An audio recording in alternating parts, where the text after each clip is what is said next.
Hello students, JCERT के DG school में आपका पुनः स्वागत है। मैं राजीव रंजन आज की इस वीडियो में घर्षण पाठ में दिए गए अभ्यास प्रश्नों के हल को लेकर आपके समक्ष उपस्थित हूं। तो आइए बारी बारी से इन प्रश्नों के हल को हम देखते हैं। प्रश्न संख्या 1। प्रश्न संख्या 1 में दिया हुआ है कि सही विकल्प का चयन कीजिए। यानी यहां पर जितने भी प्रश्न हैं उसके लिए 4 विकल्प दिए गए हैं और जो सही विकल्प है हमें उनका चुनाव करना है। तो पहला प्रश्न है कि तरल पदार्थों के कारण उत्पन्न घर्षण को क्या कहते हैं। तरल पदार्थों के कारण उत्पन्न घर्षण को क्या कहते हैं। यहां पर दिए गए विकल्प है तरल घर्षण, लोटनिक घर्षण, सर्पी घर्षण और स्थैतिक घर्षण। तो इसका सही उत्तर होगा विकल्प क यानी तरल घर्षण। तरल घर्षण इसका सही उत्तर होगा। तरल पदार्थों के कारण उत्पन्न घर्षण को क्या कहते हैं। इसका सही उत्तर है विकल्प क यानी तरल घर्षण। अब दूसरा प्रश्न है किस घर्षण की अपेक्षा सर्पी घर्षण कम होता है। किस घर्षण की अपेक्षा सर्पी घर्षण कम होता है। दिए गए विकल्प हैं स्थैतिक घर्षण, लोटनिक घर्षण, दोनों और दोनों में से कोई नहीं। इसका सही उत्तर है विकल्प क यानी स्थैतिक घर्षण। किस घर्षण की अपेक्षा सर्पी घर्षण कम होता है। इसका सही उत्तर होगा विकल्प क यानी स्थैतिक घर्षण। अब तीसरा प्रश्न है कि किस आकृति की वस्तु पर तरल घर्षण कम होता है। किस आकृति की वस्तु पर तरल घर्षण कम होता है। विकल्प है आयताकार, वर्गाकार, नौकाकार और वृत्ताकार। तो इसका सही उत्तर होगा विकल्प ग यानी नौकाकार। किस आकृति की वस्तु पर तरल घर्षण कम होता है। सही उत्तर है विकल्प ग नौकाकार। अब चौथा प्रश्न है तैलीय सतह से विकल्प क घर्षण घटता है, विकल्प ख घर्षण बढ़ता है, विकल्प ग घर्षण बिल्कुल नहीं होता है और विकल्प घ घर्षण पर प्रभाव नहीं पड़ता है। तो इसका सही उत्तर होगा विकल्प क यानी घर्षण घटता है। तैलीय सतह से विकल्प क घर्षण घटता है। अब पांचवा प्रश्न है बर्फ पर चलने पर आप फिसल जाएंगे क्योंकि बर्फ की सतह का घर्षण विकल्प क अधिक होता है, विकल्प ख कम होता है, विकल्प ग शून्य होता है, विकल्प घ इनमें से कोई नहीं। तो इसका सही उत्तर होगा विकल्प ख यानी कम होता है। बर्फ पर चलने पर आप फिसल जाएंगे क्योंकि बर्फ की सतह का घर्षण कम होता है। छठा प्रश्न है घर्षण हमेशा विकल्प क हानिकारक है, विकल्प ख लाभदायक है, विकल्प ग ना हानिकारक है और ना लाभदायक है और विकल्प घ कुछ मामले में हानिकारक तथा कुछ मामले में लाभदायक होता है।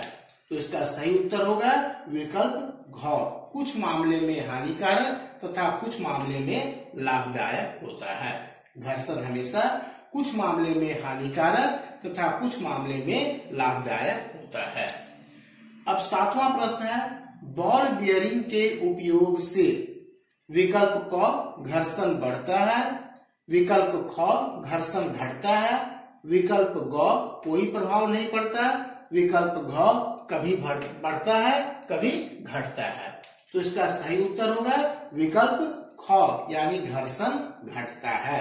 बॉल बियरिंग के उपयोग से घर्षण घटता है। अब आठवां प्रश्न है टायर के तलियों की गोटी।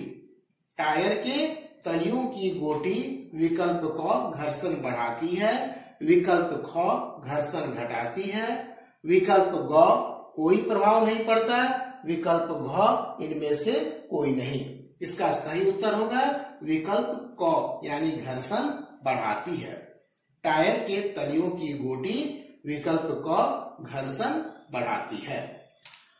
अब 9 नंबर का प्रश्न है, रिक्त स्थानों की पूर्ति कीजिए। अब हमें खाली जगहों को भरना है। प्रश्न क है, घर्षण से उत्पन्न होता है। तो इसमें रिक्त स्थानों में जो हम उत्तर भरेंगे वह होगा उष्मा, यानी घर्षण से उष्मा उत्पन्न होता है। घर्षण से उत्पन्न होता है, तो इसमें रिक्त स्थान में हमें क्या भरना है? उष्मा, यानी घर्षण से उष्मा उत्पन्न होता है।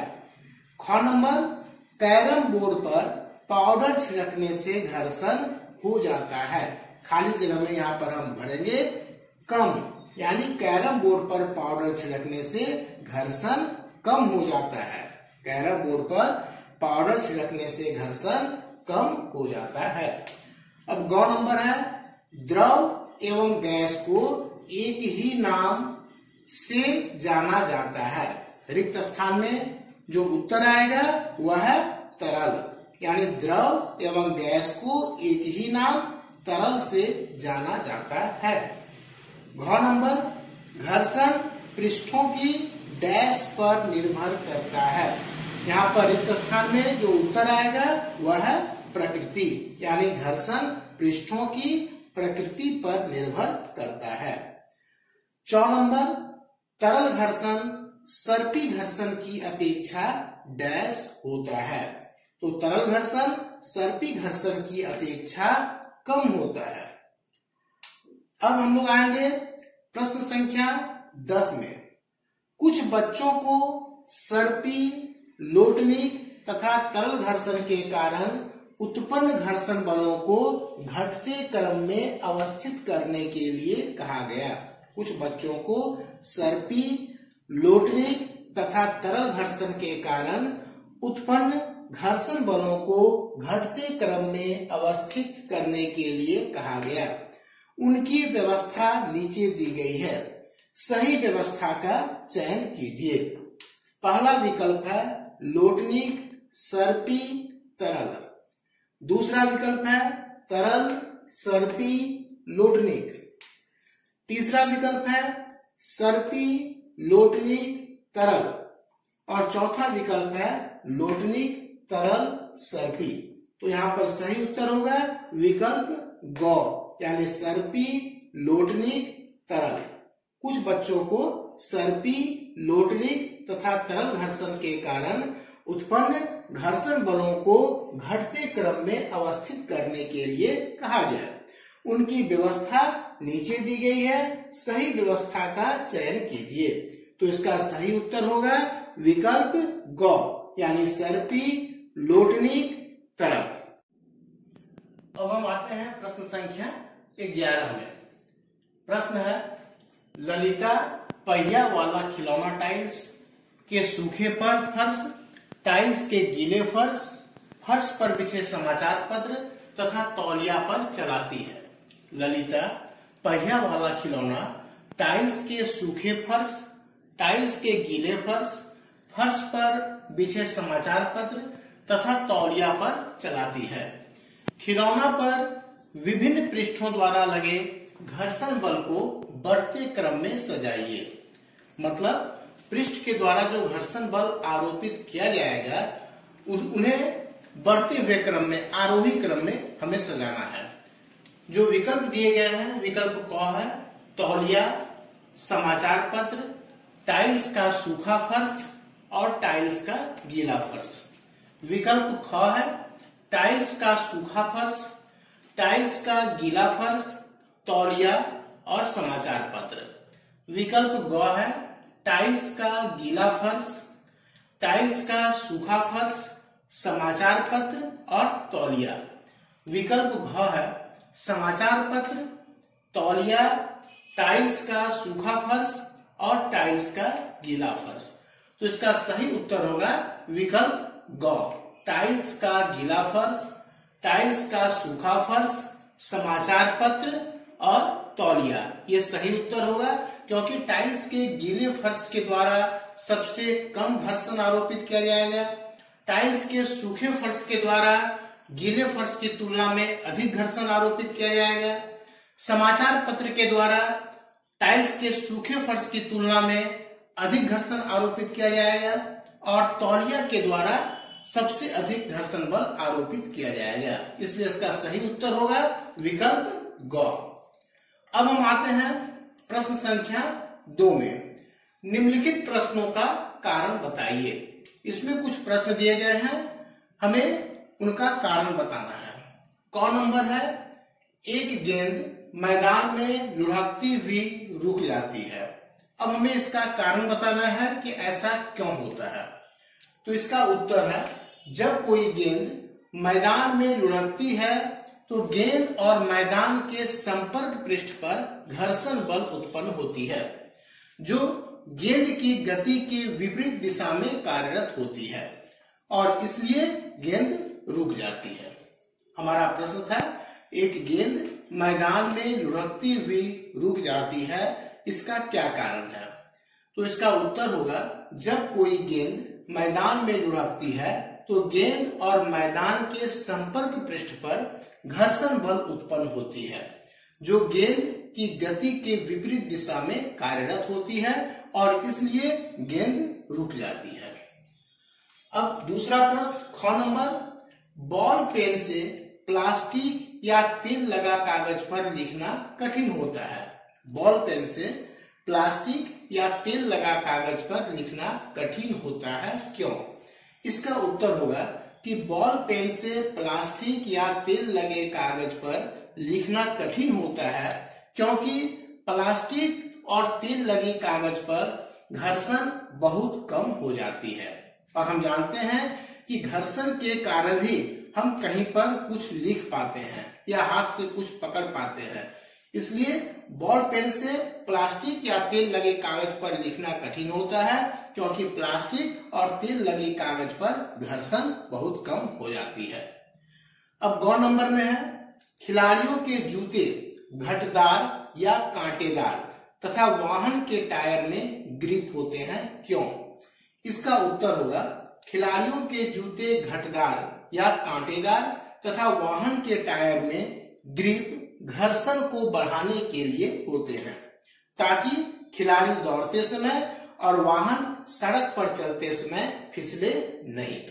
खिलाड़ियों के जूते घटदार या कांटेदार तथा वाहन के टायर में ग्रिप घर्षण को बढ़ाने के लिए होते हैं, ताकि खिलाड़ी दौड़ते समय और वाहन सड़क पर चलते समय फिसले नहीं। अब हम आते हैं घ नंबर में। मशीनों के घूमने वाले भाग में स्नेहक यानी ग्रीस या तेल डालते हैं, क्यों। इसका उत्तर है, मशीनों के घूमने वाले भाग में स्नेहक यानी ग्रीस या तेल डालकर घर्षण को कम किया जाता है, जिससे इन भागों में ऊष्मा उत्पन्न नहीं होती है और ये घिसने से बचते हैं। मशीनों के घूमने वाले भाग में स्नेहक यानी ग्रीस या तेल डालते हैं, क्यों। इसका उत्तर है, मशीनों के घूमने वाले भाग में स्नेहक यानी ग्रीस या तेल डालकर घर्षण को कम किया जाता है, जिससे इन भागों में ऊष्मा उत्पन्न नहीं होती है और ये घिसने से बचते हैं। अब 2 के बाद है प्रश्न संख्या 3, घर्षण कम करने के 2 उपाय बताइए।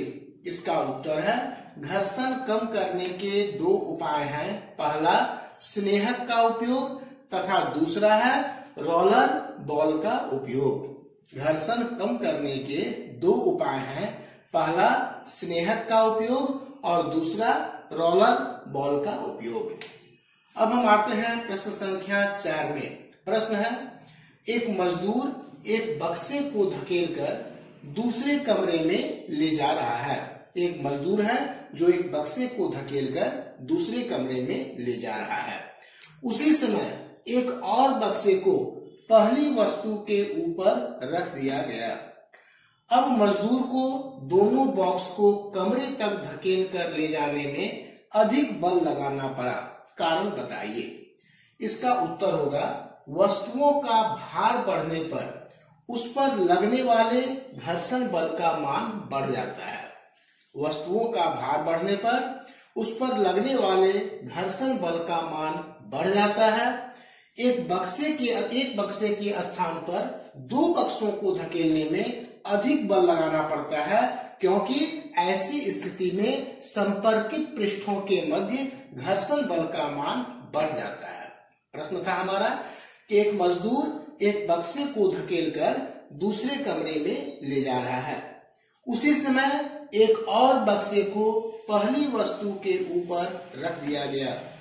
अब मजदूर को दोनों बॉक्स को कमरे तक धकेल कर ले जाने में अधिक बल लगाना पड़ा, कारण बताइए। इसका उत्तर है वस्तुओं का भार बढ़ने पर उस पर लगने वाले घर्षण बल का मान बढ़ जाता है। एक बक्से के स्थान पर दो बक्सों को धकेलने में अधिक बल लगाना पड़ता है, क्योंकि ऐसी स्थिति में संपर्कित पृष्ठों के मध्य घर्षण बल का मान बढ़ जाता है। तो बच्चों, आज की इस वीडियो में हमने प्रश्न संख्या 1 से लेकर प्रश्न संख्या 4 तक के प्रश्नों के हल को देखा। अब अगली वीडियो में हम 4 के बाद के अभ्यास प्रश्नों के हल को देखेंगे, और तब तक के लिए धन्यवाद।